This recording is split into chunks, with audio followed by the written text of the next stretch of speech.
ഡൽഹിയിലേക്ക് നമ്മൾ പോവുകയാണ്. പുഷ്പവിഹാർ ശ്രീധർമ്മ ശാസ്ത ക്ഷേത്രത്തിൽ മഹാശിവരാത്രിയോട് അനുബന്ധിച്ചുള്ള ആഘോഷ പരിപാടികൾ നടക്കുകയാണ്. നമുക്കറിയാം, അവിടെ പ്രധാനം ആയിരക്കണക്കിന് ദീപങ്ങൾ തെളിയിക്കുന്ന ആ ചടങ്ങാണ്. അത് പുരോഗമിക്കുന്നുണ്ട്. അതോടൊപ്പം തന്നെ രാത്രി അന്നദാനത്തോടുകൂടി മഹാശിവരാത്രി ആഘോഷങ്ങൾ സമാപിക്കുന്നുണ്ട്. ശ്രീകാന്ത് ചേരുന്നുണ്ട്. ശ്രീകാന്ത് പറയൂ, നേരത്തെ നമ്മൾ കണ്ടതാണ്, അവിടെ ദീപങ്ങൾ തെളിയിക്കുന്നു, ഭക്തിസാന്ദ്രമാണ് അന്തരീക്ഷം. ഇപ്പോഴും ധാരാളം ഭക്തർ അവിടെ ഒത്തുചേർന്നുകൊണ്ടിരിക്കുകയാണ്.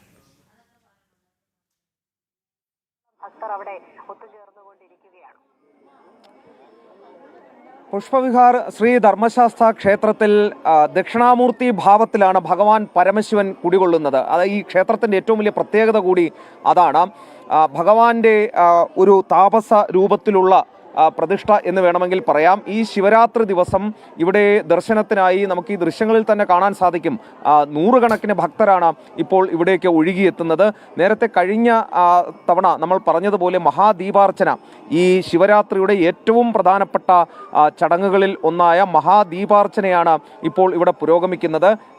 ഉള്ളിൽ ദീപാരാധനയ്ക്കുള്ള ചടങ്ങുകളൊക്കെ തന്നെ പുരോഗമിക്കുകയും ചെയ്യുന്നുണ്ട്. ഏറ്റവും പ്രധാനപ്പെട്ട ഒരു കാര്യം, ഇവിടുത്തെ ഈ പുറത്ത് ഈ ഡൽഹിയിലേക്കൊക്കെ തന്നെ താമസം മാറി ജോലിയും മറ്റു കാര്യങ്ങൾക്കും ഒക്കെയായി തന്നെ ആളുകൾ എത്തുന്നുണ്ടെങ്കിലും ഇവിടെ താമസം ഉറപ്പിച്ചിട്ടുണ്ടെങ്കിലും അവരുടെ വിശ്വാസവും ആചാര അനുഷ്ഠാനങ്ങളും ഒക്കെ മുറുകെ പിടിക്കുന്നതിൽ മലയാളികൾ എന്നും മുന്നിലാണ് എന്ന് തെളിയിക്കുന്നത് കൂടിയാണ് ഈ ക്ഷേത്രത്തിൽ ഇപ്പോൾ നടക്കുന്ന ഈ ചടങ്ങുകൾ. ഇപ്പോൾ നമ്മോടൊപ്പം ക്ഷേത്ര ഭരണസമിതി അംഗം കൂടി ചേരുന്നുണ്ട്. നിലവിലിപ്പോൾ ശിവരാത്രിയോടനുബന്ധിച്ച് ഇപ്പോൾ നൂറുകണക്കിന് ഭക്തജനങ്ങൾ എത്തിയിട്ടുണ്ട്.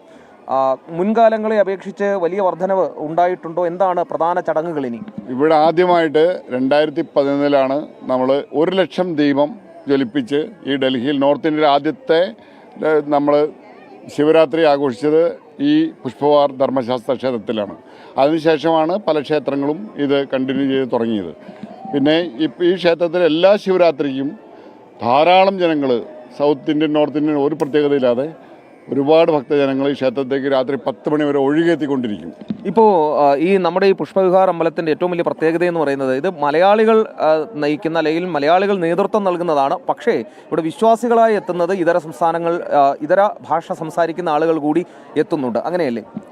തീർച്ചയായിട്ടും.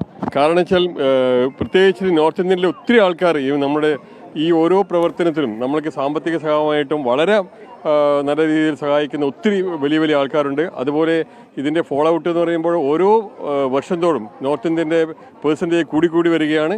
ഈ പ്രത്യേകിച്ച് ശിവരാത്രി, അതുപോലെ മഹാശനിദോഷ നിവാരണം, പ്രത്യേകിച്ച് ഈ 2 കാര്യങ്ങൾക്കും പ്രത്യേകിച്ച് നോർത്ത് ഇന്ത്യൻസിൻ്റെ വളരെയധികം അട്രാക്ഷനാണ്. അത് അമ്പലത്തെ സംബന്ധിച്ചോളം ഇതിൻ്റെ എല്ലാത്തിനും, കാരണം നോർത്ത് ഇന്ത്യയിൽ ഇങ്ങനെയൊരു മഹാക്ഷേത്രം നിലനിൽക്കുമ്പോൾ അതിൽ കൂടുതൽ നമുക്ക് ആവശ്യകത ഇവിടെ സ്ഥിരതാമസക്കാരായ നോർത്ത് ഇന്ത്യൻ തന്നെയാണ്. നമ്മുടെ ഇവിടുത്തെ മലയാളികൾ, സൗത്ത് ഇന്ത്യൻ കമ്മ്യൂണിറ്റി എന്ന് പറയുന്നത് ഓരോ വർഷം തോറും കുറഞ്ഞു വരികയാണ്. അതുകൊണ്ട് ഇപ്പോഴും നോർത്ത് ഇന്ത്യൻ പോപ്പുലേഷൻ ഒത്തിരി കൂടി വരികയാണ് നാം അമ്പലത്തിലോട്ട് വരുന്നത്. ഇപ്പോൾ നമുക്കിവിടുത്തെ ഈ ശിവരാത്രിയോടനുബന്ധിച്ചുള്ള ദീപാർച്ചനയുടെ ദൃശ്യങ്ങൾ കൂടി ഒന്ന് കാണിക്കാം. ഒരുപക്ഷെ നമ്മുടെ കേരളത്തിലെ ക്ഷേത്രങ്ങളിൽ, മഹാക്ഷേത്രങ്ങളിൽ, ശിവക്ഷേത്രങ്ങളിലൊക്കെ നമ്മൾ കാണാറുള്ളത് പോലെയുള്ള ഇത്രയും ഭംഗിയേറിയ കാഴ്ച ദൃശ്യങ്ങൾ നമുക്കിവിടെ കാണാൻ സാധിക്കുന്നു എന്നുള്ളതാണ്.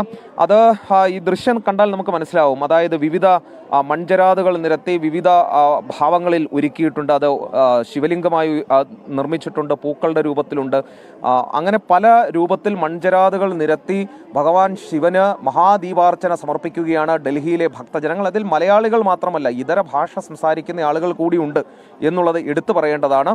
അതായത് സ്വന്തം നാടും വീടും വിട്ട് മറ്റൊരു ദേശത്തേക്ക് എത്തിയെങ്കിലും തങ്ങളുടെ ആചാരങ്ങൾ, തങ്ങളുടെ വിശ്വാസങ്ങൾ മുറുകെ പിടിക്കുന്ന ഒരു സമൂഹം ഇവിടെ ജീവിച്ചിരിക്കുന്നു എന്നുള്ളത് കൂടിയാണ് ഇതിലൂടെയൊക്കെ തന്നെ തെളിയുന്നത്.